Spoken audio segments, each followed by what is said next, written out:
Okay. అందరికీ నమస్కారం.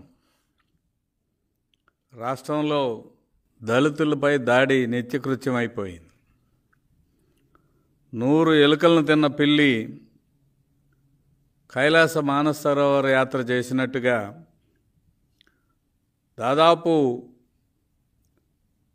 రోజుకి సగటున 4 దళితుల మీద దాడులు చేస్తున్న ఈ ప్రభుత్వం, అదేవిధంగా సంవత్సరానికి సగటున 8 మంది దళితులు హత్యలు గావించబడుతున్న పరిస్థితి. ఈ 4 సంవత్సరాల 8 నెలల కాలంలో 6,000 మందికి పైగా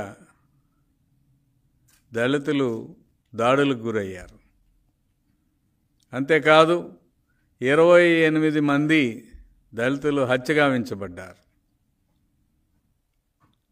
ఈ పరిస్థితిని ఒకసారి మనం చూస్తే, నేను ముందాక చెప్పినట్టుగా 100 ఎలుకలను తిన్న పిల్లి కైలాస మానస సరోవర యాత్ర చేసినట్టుగా జగన్మోహన్ రెడ్డి పరిపాలనలో ఇంతమంది దళితులు హత్యలకు, అవమానాలకు, దౌర్జన్యాలకు బలైపోతూ ఉంటే, సామాజిక సాధికార యాత్ర పేరు మీద 2వ విడత యాత్ర చేస్తున్నాను అంటాం హాస్యాస్పదం. అంత నైతిక హక్కు ఎక్కడిది ఈ ప్రభుత్వానికని అడుగుతా ఉన్నా. నా ఎస్సీలు, నా బీసీలు, నా ఎస్టీలు అని చెప్పుకుంటున్న ముఖ్యమంత్రి సభల్లో పదే వల్లి వేస్తూ ఉంటాడు. దాదాపు 72 మంది బీసీలు చనిపోయారు, హత్యగావించబడ్డారు.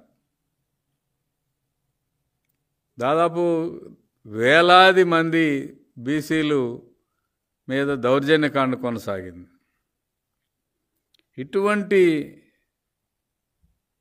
ప్రభుత్వం, ముఖ్యమంత్రి నా ఎస్సీలు, నా బీసీలు, నా ఎస్టీలు అని చెప్పుకునే నైతిక హక్కు ఎక్కడిదని ప్రశ్నిస్తా ఉన్నా.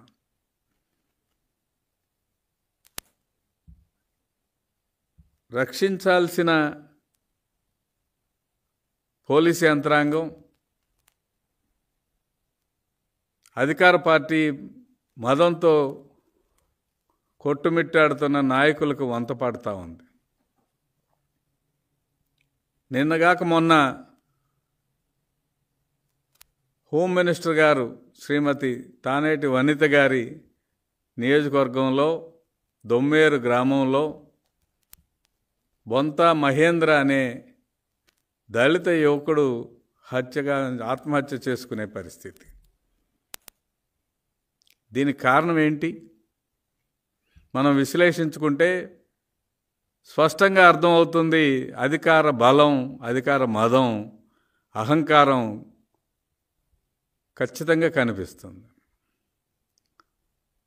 అందులో భాగంగా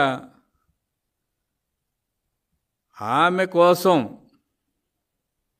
వైసీపీ పార్టీ గెలుపు కోసం, మరి ముఖ్యంగా హోంమంత్రి గారి కోసం పనిచేసిన కుటుంబం అది.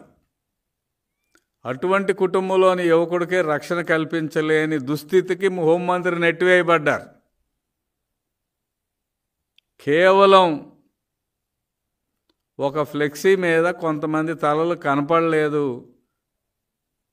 కట్ చేశారు అన్న ఒక్క సాకుతో పోలీసులు పిలిపించి వేధించి చనిపోయేలా చేశారు. ఇలా చనిపోయేలా చేయటం ఈ రాష్ట్ర ప్రభుత్వంలో, జగన్మోహన్ రెడ్డి పరిపాలనలో కొత్త కాదు. మాస్క్ పెట్టుకోలేదని వెంటబడి చీరాల్లో దళిత యువకుడు కిరణ్ని చంపేశారు.